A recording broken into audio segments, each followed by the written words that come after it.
Nowadays, if you're playing AD carry, you will be running heal and never barrier.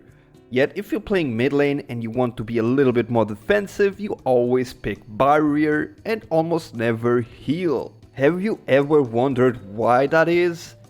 It seems obvious, you see the pro players do it, all the streamers do it, you go to any website with builds, it tells you that you should run heal in AD carries and mid laners with barrier, but why?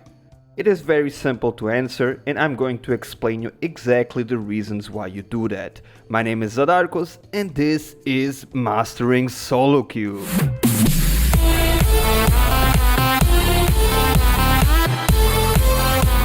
The answer is actually very straightforward.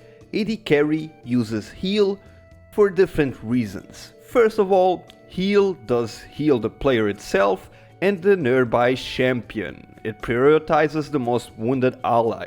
Yet, when you are playing in the bot lane, it's a two-man lane, so if you heal yourself, you're going to heal your partner as well. Therefore, healing bot player will give you an edge, since the total HP it gives you between both players accumulated is higher than barrier. Also, it gives you a movement speed buff that can help you kite or get away of any given situation. The second reason is that the lack of ignite in bot lane is also a main factor. As we know, if the player heals during the ignite effect, the heal is lowered.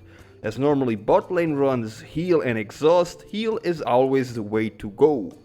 And finally, late game heal is stronger than barrier, since it always provides more total HP than barrier if two players are affected. In a team fight, that is huge. On the other hand, mid laners take barrier for all the named factors when turned around. It is very common to see ignite in the mid lane. Therefore, heal may in most cases be weaker than barrier, since barrier is not infected by ignite. Secondly, mid lane is a solo lane, making the teammate heal effect be a waste during most games.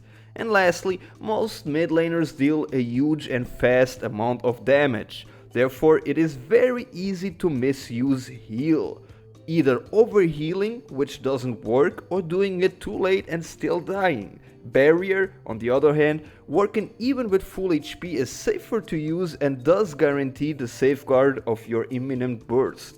Plus, barrier does protect you of more damage in the lane phase than heal, cause heal scales from 90 up to 345, while the barrier goes from 115 up to 455, yet only for yourself.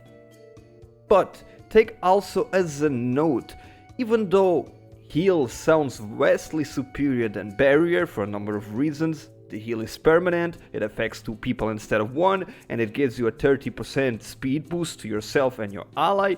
Barrier is not affected by grievous wounds, has a shorter cooldown, blocks more damage, only for you, and can be used even if you are still full HP, which is good against 100 to 0 burst, something that you mostly see in the mid lane. And that is why you don't take heal for the mid lane, and you do take it for AD carry, and vice versa, you don't take barrier for the AD carry, but you do take it for the mid lane. This is very simple, yet now it is explained, and even if you are thinking about taking any of these maybe for the top lane, think a little bit. Which one should you use? Does the enemy have ignite? Does he have a huge burst? Does the movement speed maybe help you? All those things are to be counted. My name is Zadarkus, I hope this helped you. Remember to give it a like if you do.